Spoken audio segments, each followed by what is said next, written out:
this is John from Indiana, and welcome to Radio Hound Tube Radio Restorations channel.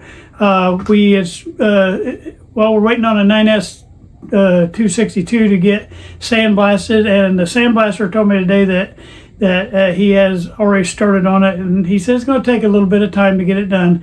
But while we're doing that, I'm remaking that Schematics series that had all the loud music in it, and so today will be episode or part 2 of that. And we're still on the power supply. We'll be talking a little bit more about that power supply, and I'm going to try to move on from where you come out of the rectifier, and we're going to try to go up the chain now and kind of see where your B plus goes, and then we'll talk about maybe the B minus return. All right, thank you guys. I hope you enjoyed today's video, and we'll see you on the other side. Hello and welcome to part 2 of the schematic remake. Just a real quick recap over last week's video. I showed you the different parts of the radio, kind of broke that down for you. I talked about the front end, the mixer oscillator section, the IF section, the detector section, the inverter section, the amplifier section. I talked about the CAN dome and the power supply. And then all last week we spent time on just that power supply section down here. Most of the time your power supply will sit down here toward the bottom somewhere on the right side, and you'll see it right in here. And how you can identify the main transformer is because you'll see the little plug on it there, and that tells you, and you'll see a bunch of coils facing each other. And then I did a blow up of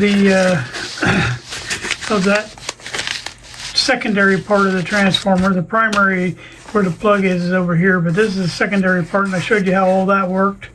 And I showed you how you have AC coming in here, and it splits it into two. It sends your negative up here to the ground.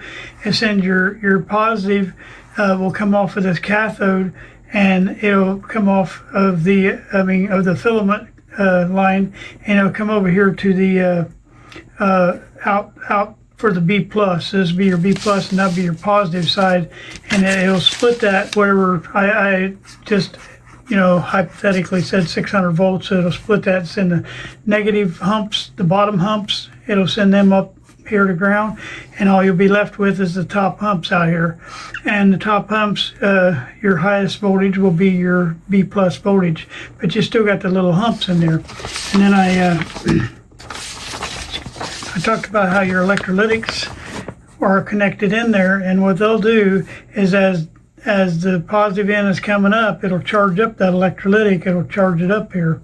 And then when it starts coming back down for this next hump, the electrolytic will be charged up, and it'll fill in this little gap right here, but it won't fully do it. And so basically your DC coming out, which means direct current, it's not alternating anymore, it's just direct, because you're just hitting the tops, and you'll see that little wavy line right there. Well, then the more you add in here, you will end up with a solid a good DC that doesn't even have any of the ripple. And how you do that is you that's a horrible schematic. I didn't realize how dirty that was. How it does that is you have your electrolytic right here that'll sitting right as soon as it comes off that rectifier. That'll get that first initial, but then it goes through a field coil, and that field coil will handle your more ripple. It'll help take some of that ripple out. Also, it also drops the voltage, because this might be like 300 400 volts coming out of here, and it helps drop that voltage down to what the plates need out here on the tubes. And so you have to drop voltage down, so it helps ripple, it helps drop voltage, and it also does one more thing, and that is to magnetize a speaker. And I brought a little speaker in here. I have to zoom back out for it.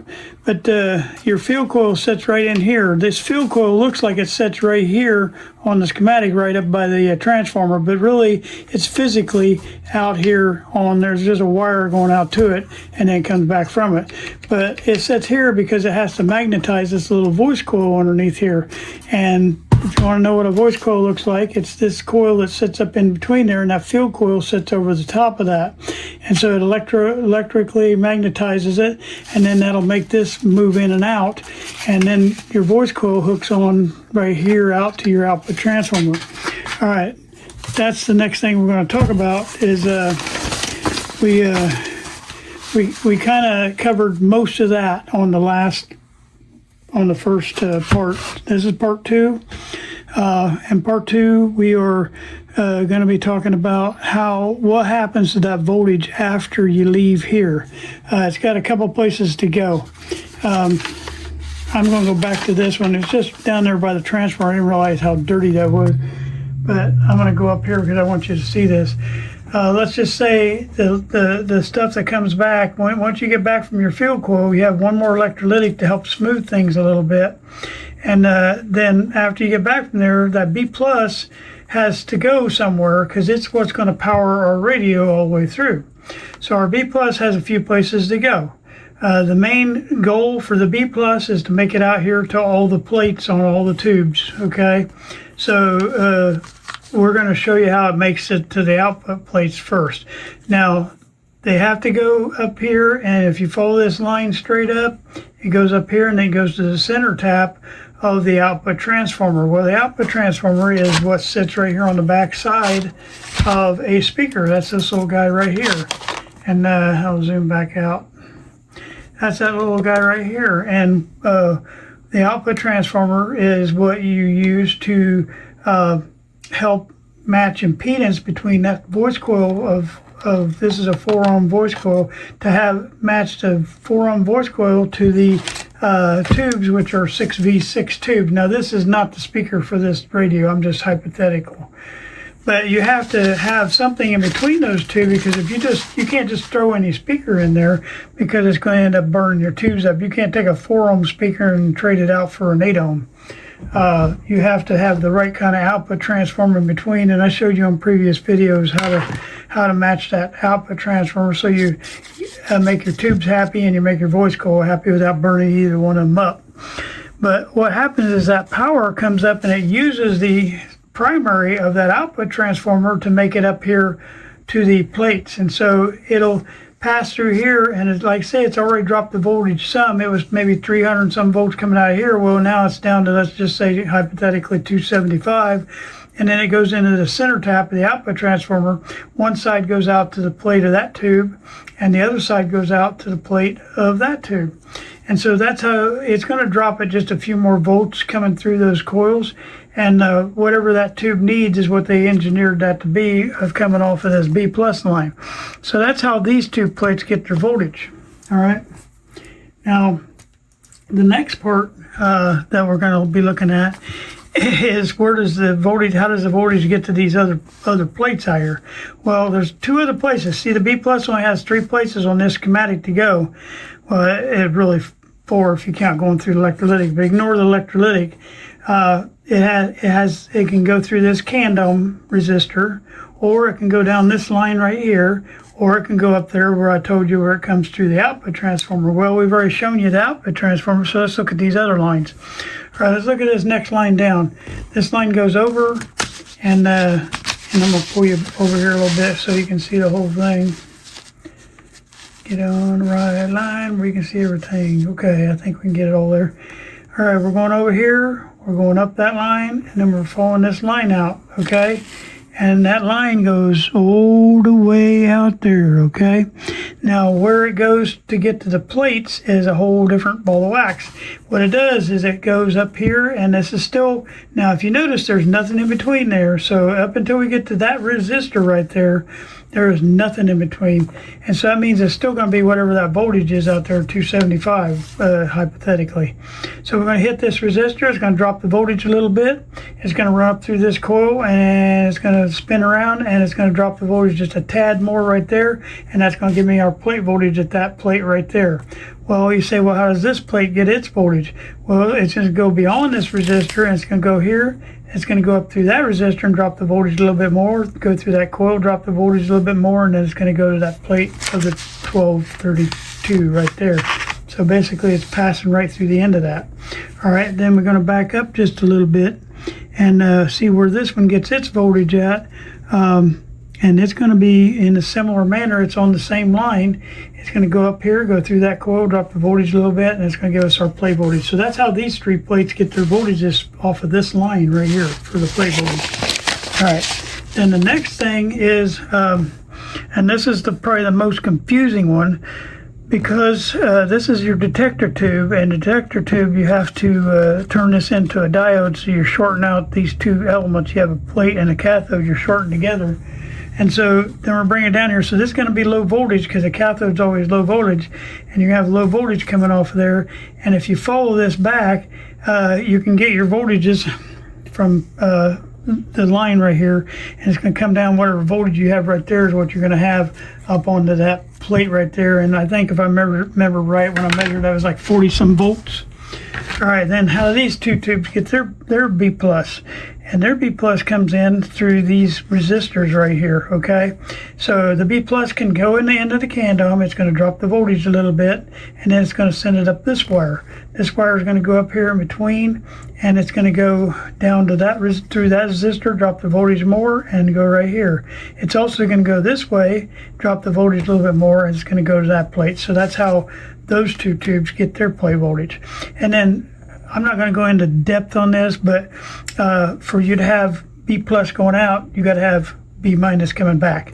And that's the next part that you have right here is you have a B minus rail, and that B minus rail will have a lot of return lines off of these tubes coming down, and you'll see that B minus rail showing up right here when you're coming off of that plate after you get on the other side of that capacitor. Like, oh, I'm not in the screen, sorry. When you get off that other side of that capacitor, coming off that 1232, it's coming down here, and it's going to hit a little spot right here. And that line that runs across this whole bottom and comes back into the minus part of the, not back in there. I got to zoom back out a little bit because I got to show you across here. But it'll come down that, line. I get back on my line now. This line right here, and it'll come down that line, and it all returns back into here, and then some of it goes through that cap to ground.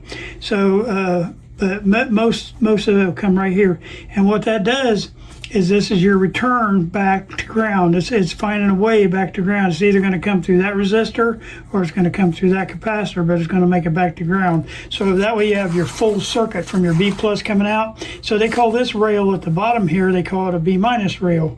And that B minus rail is what's going to come back here and give you your full circuit that you have for all this voltage going out through there.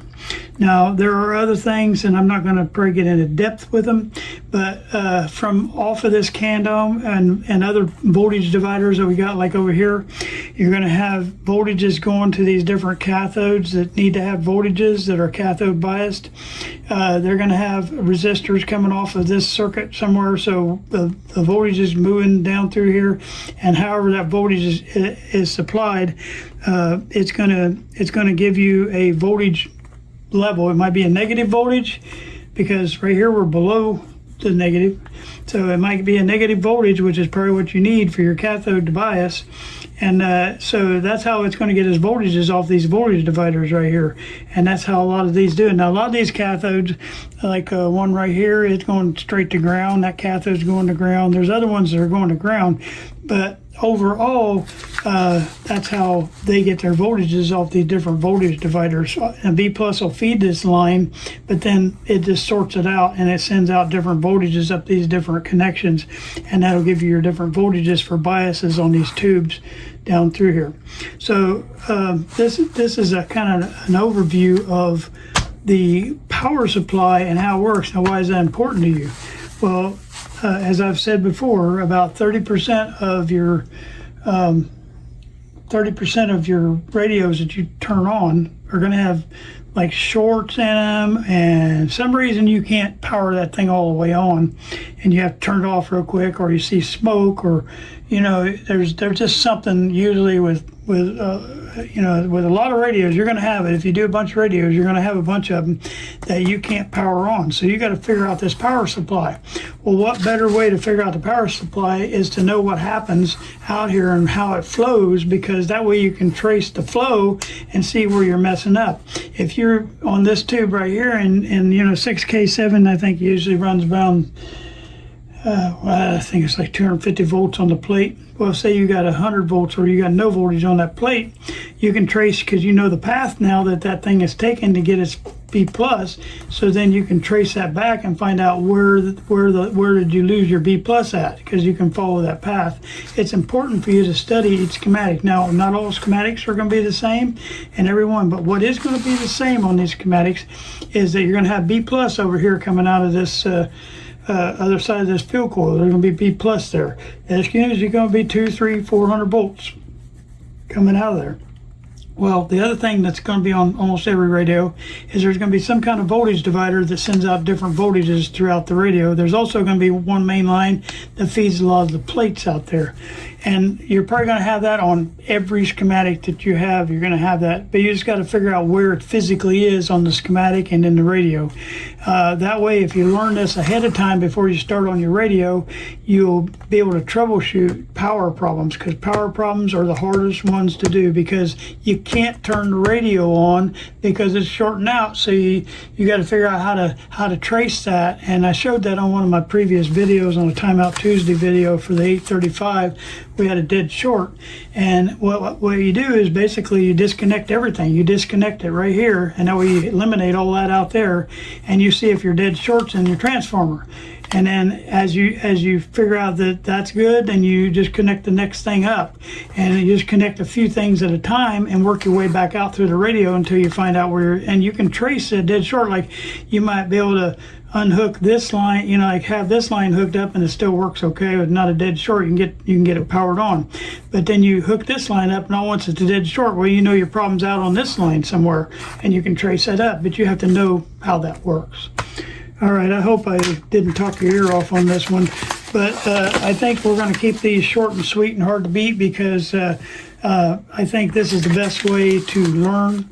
Next time we meet, we're going to leave the power supply, because we can talk about the power supply and different other things related to the power supply as we work our way through.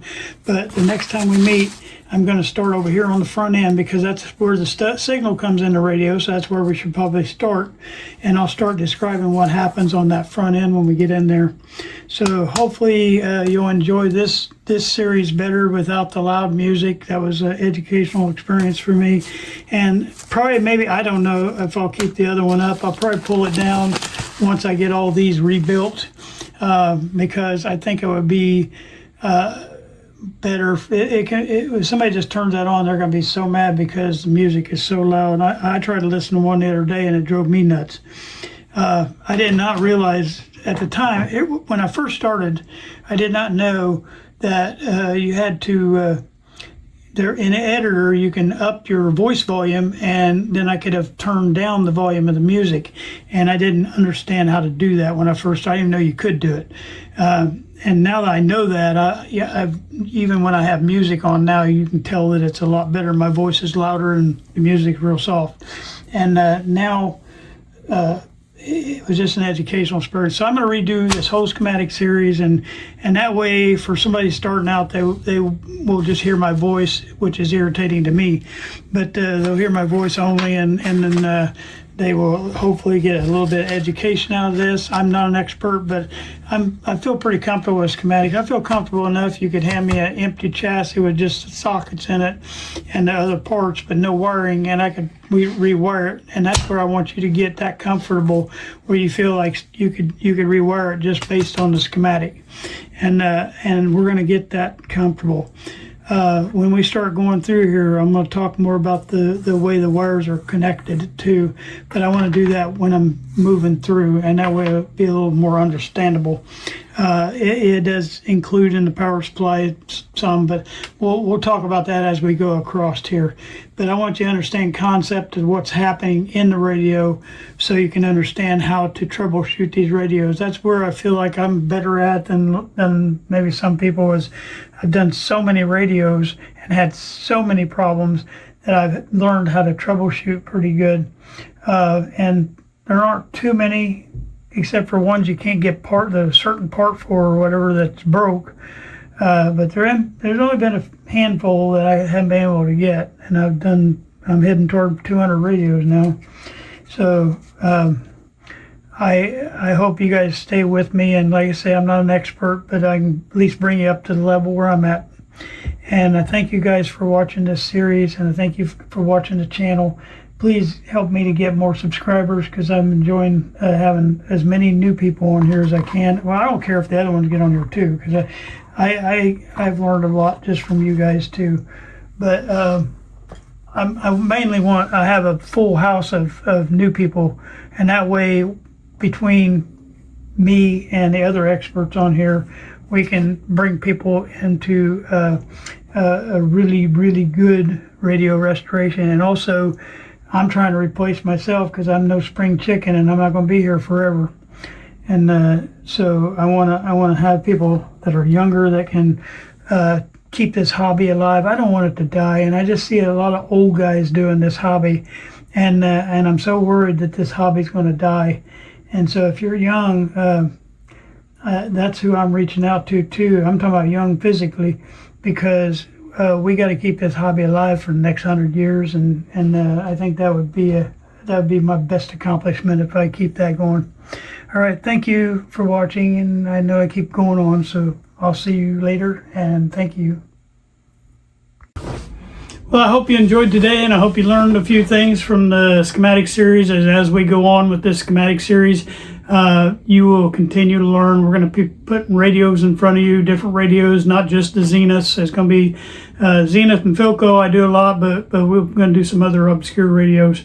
But the more you look at those schematics, and the more you have the radio in front of you, you'll start seeing the comparison to where that's at on the schematic versus where it's at in the radio. And you also learn a little bit of how the electricity travels through that radio to make the thing come to life. So please tell your friends, like and subscribe. I would appreciate anybody that can help me to tell your friends about this channel, so we can get a whole big community going. I love the way people are communicating. Not one person has been rude to me, and I told you in the beginning, I'm not going to tolerate that.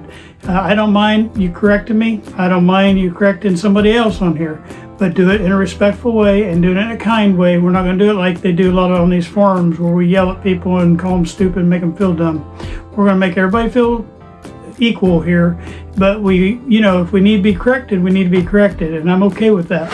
I've been corrected several times on here, but people always did it with a respectful tone, and I'm willing to make the change and learn.